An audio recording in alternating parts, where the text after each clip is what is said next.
I feel like the blinking May. I'm like the blinking guy May.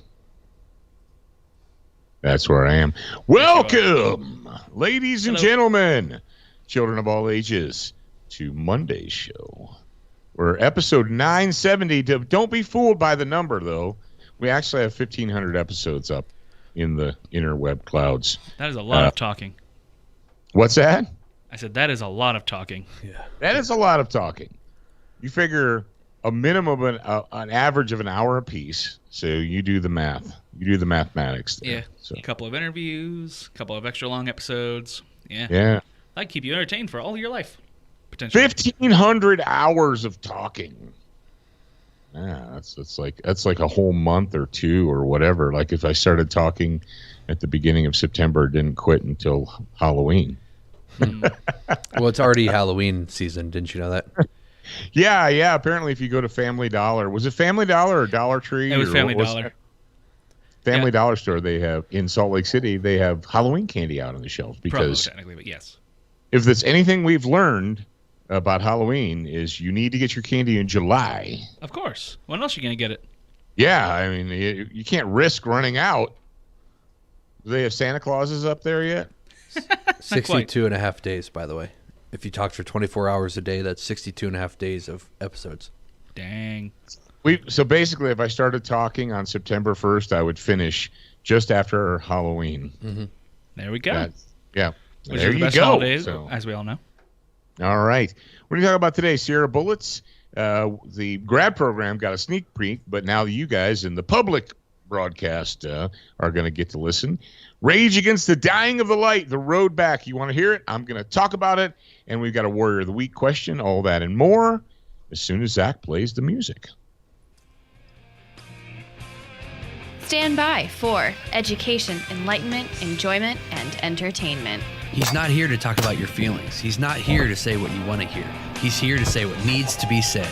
Ladies and gentlemen, and children of all ages, please welcome your host, the pimp hand of America, Professor Paul Markle. Yes, indeedy do. Yes, indeedy do. All right. We've got a Word of the Week question today, and this question was written in. It was not phoned in. But it's something that I think we should go ahead and address. Now, Jared, if they are out there and they're thinking, well, I have a question and I want to call in, how can they do it? Well, that's a good question. That is a good question. Call 844-207-7684. Ask a clear and concise question. And if you do hear your question, either the audio of your question or read here on the show, then you just need to send your email or your info to info@studentofthegun.com. And your information includes name, mailing address, your phone number, and the email that you are going to be contacted at. Some people have multiple emails. Actually, most people have multiple emails. And for some reason, some people's emails don't get checked. So we need an email that we can contact. Going to use an email address to contact us. That should be one that you actually check. Yeah. Yep. Believe it or not, I've had people that didn't. Yeah. So you know how you can set up multiple email addresses into one thing and then set up filters and whatnot. I've had people accidentally email me from the wrong email. And so when I replied, it would go to the filter that they had set up. So they never really saw my replies. And then I call them and be like, hey, man. And they're like, oops. Oh, yeah, I don't ever check that one. Like, what? You emailed me first. All right, Zach or Jared or somebody, read the questione so that I can answer it. But first, we're going to hit the music.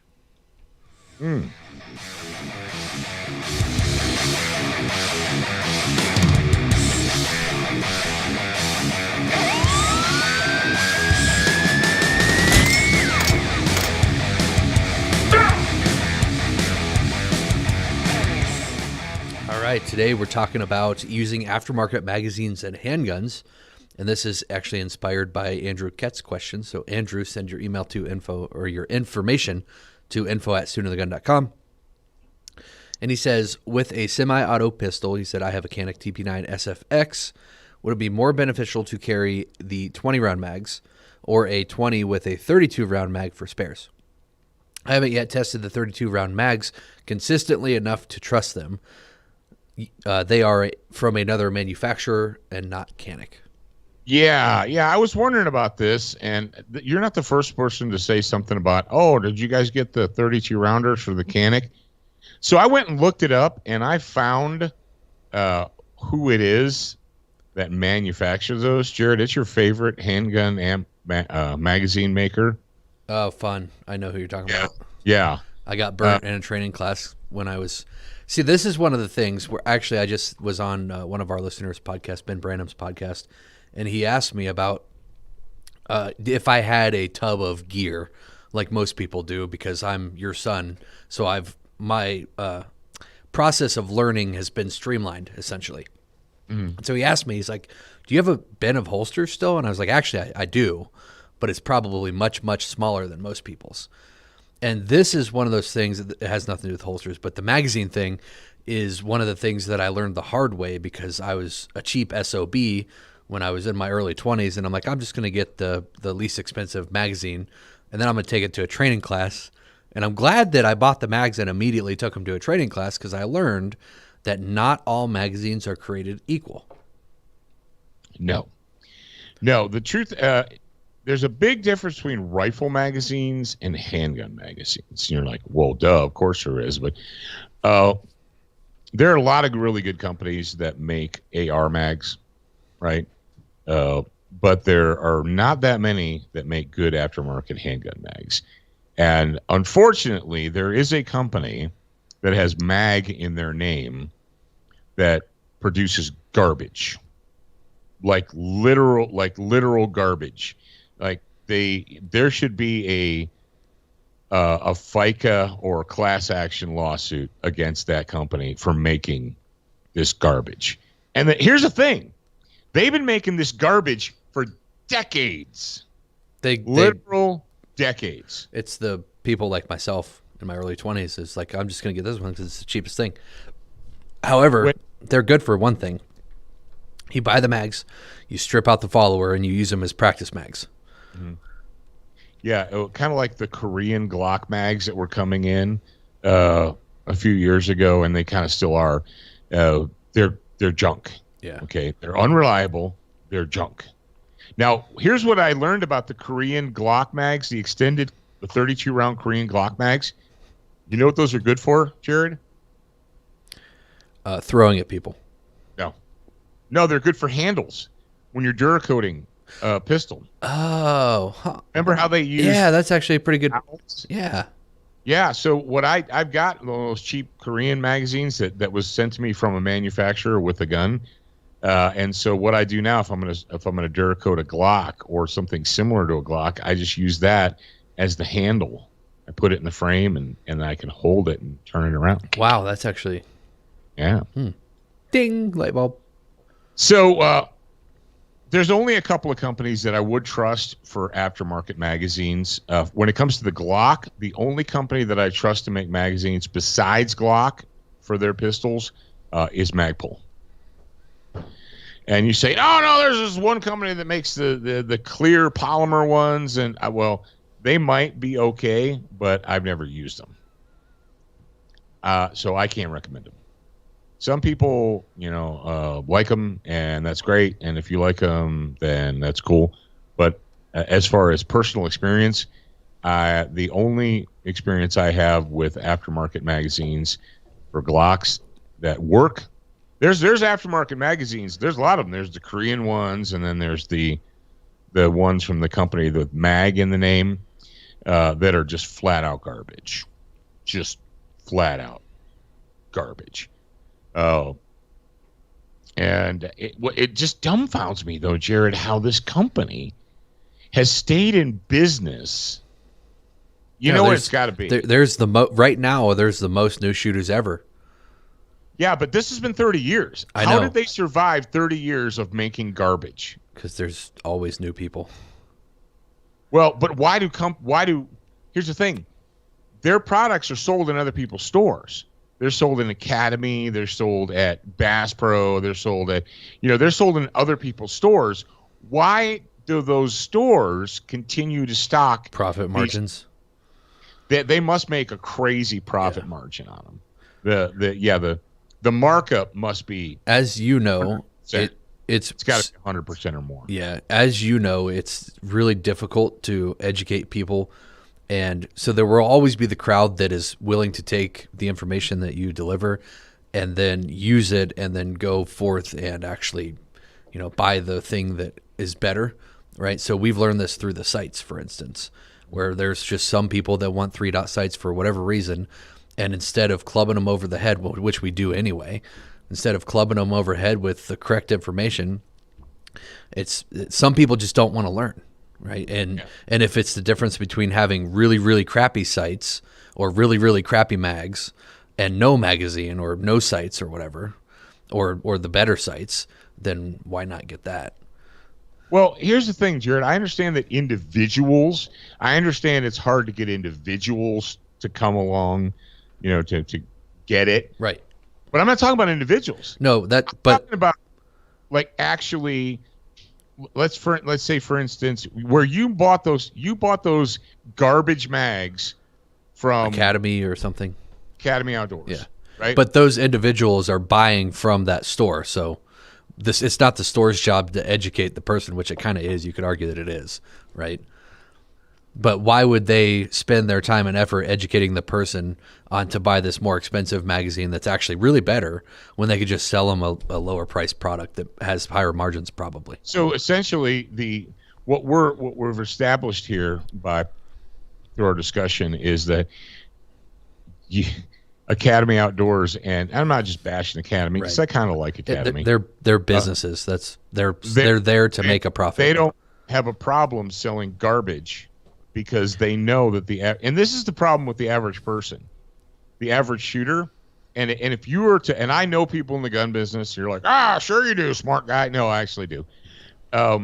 If you were to talk to the customer service reps at Ruger, Glock, SIG, Smith, I could just keep going down the line. If you were to talk to them, they would tell you that people call and say, well, I bought this gun and it doesn't run and it jams all the time and blah, blah, blah, blah, blah, blah. Yep. And then after a discussion, after they talk to them for a while, and they're like, well, what are you doing? Then a lot of times they'll get down to I went to Academy and I bought these $19 magazines and I put them in your gun and your gun doesn't run. So that's probably one of the reasons why they get away with it, is because people blame the gun when the garbage magazines don't work. Yeah. And they're like, this gun jams all the time. Or people will buy junk ammo and complain that the gun doesn't run. This gun doesn't run. Yeah. It's like when people stop buying the crappy products, they'll stop selling them. It's like when people whine about Walmart carrying Chinese-made products. It's like, well, but they did a split test between 2 different end caps for a little while. It was back a while ago, and they put American-made products and they put cheap Chinese crap next to each other. People bought the cheap Chinese crap, so why in the world would Walmart even carry the American-made stuff? Yeah. It's like whether you disagree with it or not, that's the factual information. They can carry their butts all the way to China for all I care, because I'm all done with Walmart. Yeah. I'm done with those scumbags. I am done with those scumbags. It's like we have an exceptional group. We have an exceptional audience. So most people in our audience understand it's like, the cheapest thing isn't always the best. But disposable. Yeah, it's disposable. Unfortunately, there's the majority of people that are consumers. They're not exceptional like our audience. They're imbeciles. So getting back to the pistol magazines. So let's say you say, all right, Paul, I don't have a Glock. I don't want a Glock. I don't need a Glock, blah, blah, blah, blah. Let's talk about the mechanics. Use the factory magazines. Don't rely on it. There's no aftermarket magazine that I'm aware of that I would rely on. And we're talking about your life here, not playing a game. 1911s, that's a different subject because they've been working on that for a long, long time. Wilson Combat. If you want magazines that are going to run all the time, every time in your 1911, other than the ones that came from with the gun, just buy Wilson Combat magazines. But most of the time with a handgun, like SIGs and Smiths and stuff like that, and just go with the manufacturer's magazine. Which there was one magazine that when we were going to look to buy them, and I think it was for your gun, and one of the ones that you were carrying, it might have been the Shield. No, I don't. Shield. Was it the mag was like $40 or $50, and I'm over here like, holy cow, 40, and Dad's like, yeah, you didn't know? I'm like, no, I'm spoiled. I've grown up around like just having the magazines and stuff. Magazines? Like, what the heck? I don't actually purchase my own magazines. Yeah. But it's a carry gun, and if you're gonna trust your life, like $50 for your life is not that much. Yeah. So there you go. That is the answer to. I would not rely, and if you're listening to me right now, stop buying the magazines from the company that starts with a P and has mag in it. They're garbage. They have been garbage for 30 years. They're not going to stop being garbage. So, and like I said, but people buy these things and they go to the range and they're like, oh, this gun's always malfunctioning. There's something wrong with this gun. No, it's not the gun. It's the garbage magazine that you put in it. So stop doing that. All right, Jared, thank the top 10 contributors, please, and thank you. Loading. So the Student of the Gun Public group, I do this every single week, but I know we have new listeners. And if you're not part of the Student of the Gun Public group, then I would like to invite you to become part of that group. Now, if you're on Facebook, it's there. If you're not on Facebook, go to the Student Lounge. If you just go to studentofthegun.com, click the login button, and you can follow directions to sign up from there. Totally free to join and join the public group. So number 10 this week, and what I'm doing right now is I'm thinking the top contributors to the public group. People actually spend their time and effort in the group putting information that is valuable to other people. So number 10 is Steve Bergantis, 9, Adam Montgomery, 8, Andrew Reinert, 7 is Derek Babcock, 6, Bernie Gallenstein. Hey man, you moved up like 4 spaces. Good job. 5, Jeremiah Mason. 4 is Haywood Jabloni, and that's a new name. So 3 is Jabloni. 3 is Melissa Ridings. 2 is Daniel Larson. 1 is still Trent Wood. So Haywood and Bernie, you guys moved up pretty far. So I challenge you to move up to number 1 next week. All right. Let's thank our friends at Duracoat, because life is too short. For what? To have an ugly gun. Yeah, that's right. Too short to have an ugly gun. You don't want to have an ugly gun. I don't want to have an ugly gun. No reason to have an ugly gun. Go to Duracoat Firearm Finishes and get some Duracoat. Get whatever one you want and refinish your gun. It's really not that hard. You just have to follow directions. I was disassembling the bookshelf that we made. It's redwood and just piping that we had painted black, and I did not use Duracoat to coat the piping. And what I learned while I was disassembling this thing is I need to use Duracoat next time, because then I won't have to recoat it every time I disassemble and put back together. So that's what I'm going to do. When I put it back together, I'm going to use some slightly darker black from Duracoat, and I'm going to put it on the pipes. And then when I put it together, it won't be scarred by the tools that I'm using. So that'll be nice. Well, there you go. Check those guys out. Duracoat Firearm Finishes. Crossbreed Holsters want you to be dangerous on demand. They want you to actually carry your gun all the time. Not just occasionally or once in a while, but like every day when you get up and put your pants on, carry your gun. And if you go to crossbreedholsters.com and use the promo code SOTG18, you're going to save money. As a matter of fact, you'll save so much money that you can just go ahead and upgrade your holster to the Horsehide, which you should have done anyway. And it's almost like getting the Horsehide for free, isn't it? Yeah, it is. Kind of crazy like that. Brownells has everything to go in, on, or around a gun.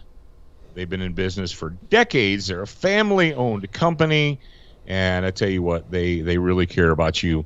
And I was talking to a good friend this week, and he said, man, I need to get over there. And I said, look, if you ever find yourself on Interstate 80 going east or west through Iowa, get off the Grinnell exit.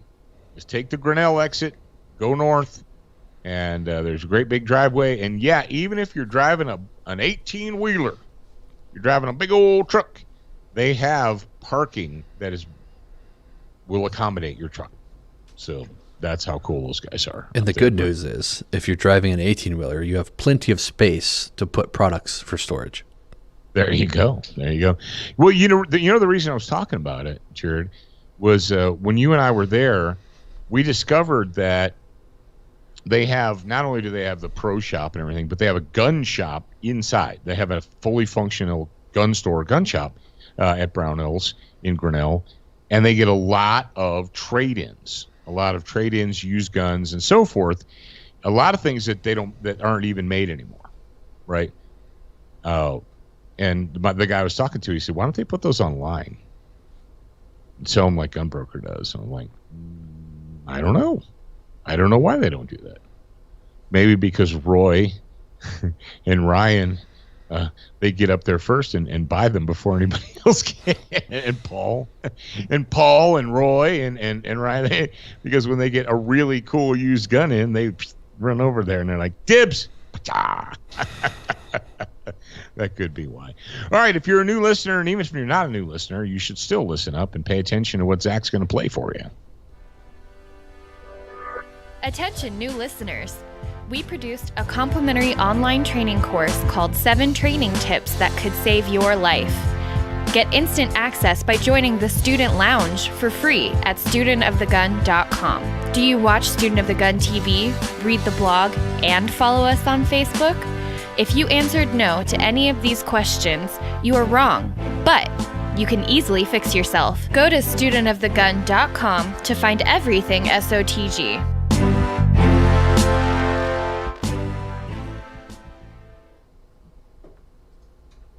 Cultural section. I'm going to give you guys a little bit of culture here. Do not go gentle into that good night. Old age should burn and rave at close of day. Rage against the dying of the light. The wise men at their end know dark is right, because their words had forked no lightning. They do not go gentle into that good night. Good men, the last wave by, crying how bright their deeds might have danced in a green bay. Rage against the dying of the light. Wild men who caught and sang the sun in flight, and learned too late they grieved it on its way. Do not go gentle into that good night. Grave men near death who see the blinding sight, blind eyes could blaze like meteors and be gay. Rage against the dying of the light. And you, my father, there on the sad height, bless me now with your fierce tears, I pray. Do not go gentle into that good night. Rage against the dying of the light. That is a poem by Dylan Thomas called Do Not Go Gentle Into That Good Night.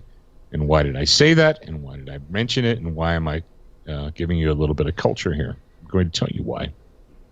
Because just 2 days ago was my anniversary. I was celebrating an anniversary. And you're like, what anniversary is that? Your wedding anniversary? The anniversary of your birth? Was it the anniversary of your diagnosis all clear from L cancer? No, it wasn't any of those.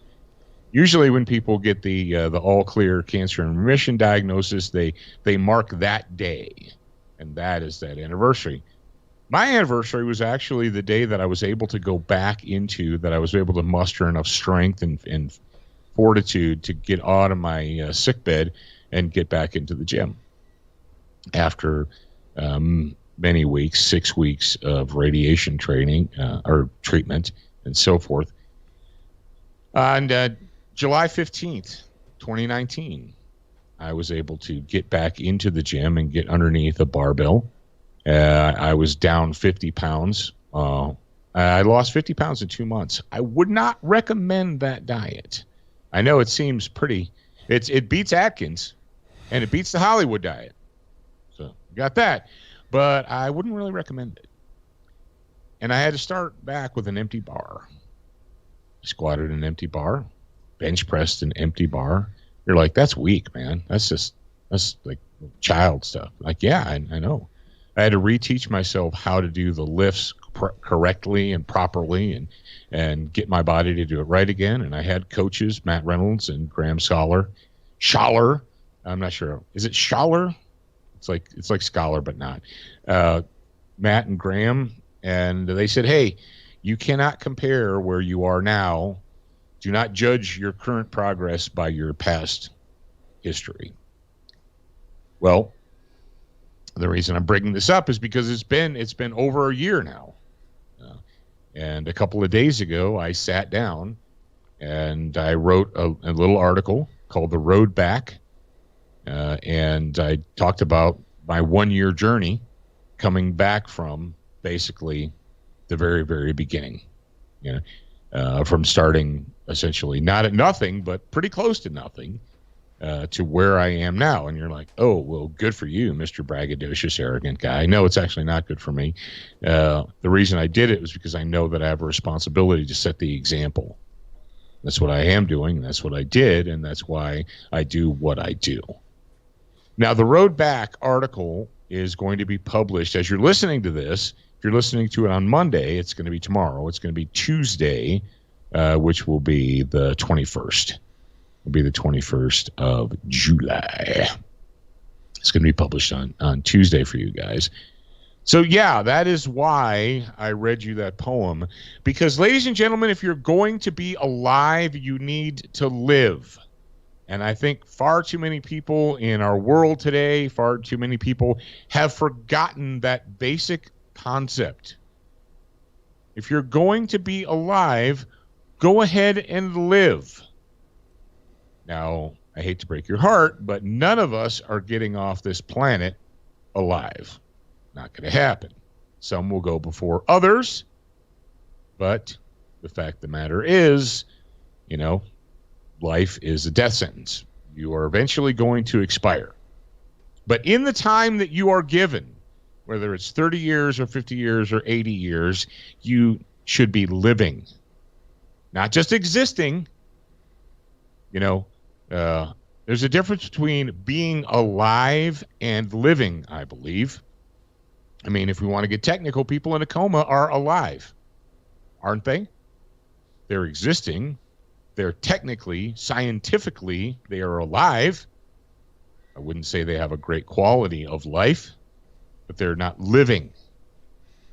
Ladies and gentlemen, if you take any advice from me, maybe you don't want to take advice from me, and then that's fine if you don't. But if while you are alive during this time that you have here on planet Earth, as your time in the sun, as Dylan Thomas pointed out, rage against the dying of the light. Do not go gently into that good night. Or do not go gentle into that good night. And he actually used the word gentle, not gently. So there you go. That is for you. Now, what we're going to do for all of you guys, as I mentioned previously, and I talked about it on socialist media, our new friends. I didn't have any personal acquaintances at Sierra Bullets. I mean, I've been using Sierra Bullets for probably 30 years or more, but I didn't have any personal acquaintances there. Well, I do now, because the folks from Sierra came up here to visit us in Wyoming. They held an event. They allowed us, between Sierra, Ruger, and Burris, they allowed us to get out to the field to do God's work and eliminate rodents and pests and just be able to be in the great wide open spaces of Wyoming. So I sat down with Dwayne, who is the senior ballistic technician. He's an engineer, and this dude knows about bullets, and he knows what it takes to make bullets, and he knows what it takes to make ammunition. And so I brought Dwayne into the Wyoming studio, and we sat down, and we spent a little bit of time talking about bullets and ammunition and what's going on with Sierra. And you guys all know them. They're the green box guys, Sierra Bullets. And we've got a little interview for you guys, and Zach's going to go ahead and drop it in there. So the next voices you hear will be mine and Dwayne from Sierra.